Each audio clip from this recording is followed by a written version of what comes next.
Hello everyone, and welcome. Today we are going to talk about a very specific and often misunderstood concept, administrative confinement. It's important to grasp what this means. Simply put, administrative confinement is a form of detention. It is imposed by government authorities. However, it is fundamentally different from being arrested or imprisoned for a crime. This is not a criminal punishment.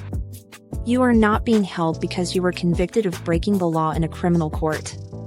Instead, the primary purpose of administrative confinement is prevention. It aims to prevent a future harm or manage a perceived risk. This risk might be to public safety.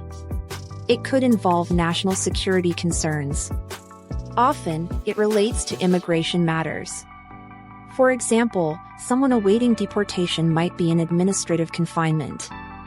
They are not in jail for a crime. They are being held administratively until their immigration process is resolved. Public health crises can also lead to administrative confinement.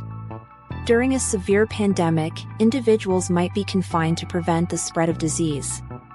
This is another example of preventative detention. Government agencies, rather than criminal courts, typically order this type of confinement. These agencies operate under specific statutory powers. Military authorities can also use administrative confinement for security reasons. The legal standards for administrative confinement are usually different from criminal cases. There is no requirement for a criminal trial. The burden of proof is often lower than beyond a reasonable doubt. This means the government doesn't have to prove guilt for a past crime.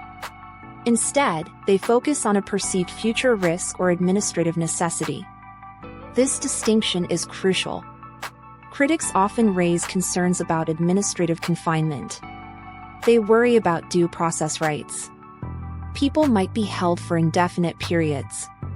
They may lack the full protections given to criminal defendants.